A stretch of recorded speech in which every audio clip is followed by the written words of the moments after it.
ಬಳ್ಳಾರಿ ಗಲಭೆ ಕೇಸ್ ತಣ್ಣಗಾದ್ರೂ ಪಾದಯಾತ್ರೆ ಆಸೆಯನ್ನ ಕೈ ಬಿಡ್ತಾ ಇಲ್ಲ ಶ್ರೀರಾಮುಲು ಮತ್ತೆ ರೆಡ್ಡಿ.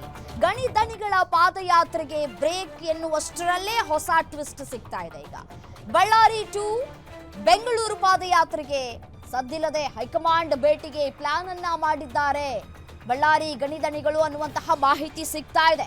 ಹೋರಾಟಕ್ಕೆ ಹೈಕಮಾಂಡ್ ಅಷ್ಟು ಅಂದ್ರೂ ಆಸಕ್ತಿಯನ್ನ ತೋರ್ತಾ ಇಲ್ಲ ರಾಜ್ಯದ ನಾಯಕರು. ಕೇವಲ ಸಮಾವೇಶಕ್ಕಷ್ಟೇ ಸೀಮಿತವಾಯಿತು ಬಳ್ಳಾರಿ ಗಲಭೆಯ ವಿಚಾರ ಅಂತ ಹೇಳಿ ಬೇಸರವನ್ನ ವ್ಯಕ್ತಪಡಿಸ್ತಾ ಇದ್ದಾರೆ. ರಾಜ್ಯ ಬಿಜೆಪಿ ನಾಯಕರ ನಡೆಗೆ ಅಸಮಾಧಾನವನ್ನ ಹೊರಹಾಕ್ತಾ ಇದ್ದಾರೆ ಜನಾರ್ದನ ರೆಡ್ಡಿ. ಸಿದ್ದರಾಮಯ್ಯ ಸರ್ಕಾರದ ವಿರುದ್ಧ ತೊಡೆ ತಟ್ಟೋದಕ್ಕೆ ರಾಜ್ಯ ಬಿಜೆಪಿಗರೇ ಹಿಂದೇಟನ್ನ ಹಾಕ್ತಾ ಇದ್ದಾರೆ. ಗಲಭೆಯ ಜೊತೆ ಮಾಡೆಲ್ ಹೌಸ್ ಬೆಂಕಿ ವಿಚಾರವನ್ನ ಅಸ್ತ್ರವಾಗಿಸಿಕೊಂಡಿದ್ದಾರೆ ರೆಡ್ಡಿ ಮತ್ತೆ ರಾಮುಲು. ಅಧಿವೇಶನ ಮುಗಿತಾ ಇದ್ದಂತೆ ಹೈಕಮಾಂಡ್ ಭೇಟಿಗೆ ರೆಡ್ಡಿ ರಾಮುಲು ಸಿದ್ಧತೆ ಮಾಡಿಕೊಳ್ತಾ ಇದ್ದಾರೆ.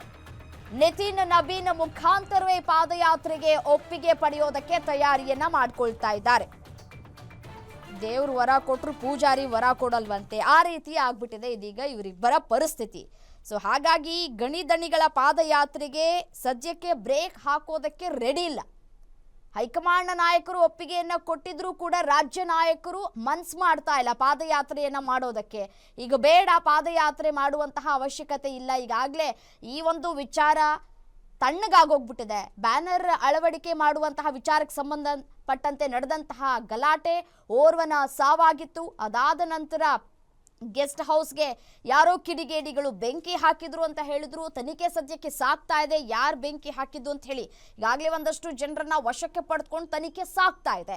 ತನಿಖೆ ಹಂತದಲ್ಲಿ ಇರುವಂತಹ ಸಂದರ್ಭದಲ್ಲೇ ಹೇಗಾದ್ರೂ ಮಾಡಿ ಸರ್ಕಾರದ ಒಂದು ವೈಫಲ್ಯವನ್ನ ತೋರುವಂತಹ ಕೆಲಸಕ್ಕೆ ಮುಂದಾಗ್ತಾ ಇದ್ದಾರೆ ಶ್ರೀರಾಮುಲು ಮತ್ತೆ ಜನಾರ್ದನ ರೆಡ್ಡಿ. ಆದರೆ ನಾಯಕರು ಇದಕ್ಕೆ ಒಪ್ಪಿಗೆಯನ್ನ ಕೊಡ್ತಾ ಇಲ್ಲ ರಾಜ್ಯದ ನಾಯಕರು.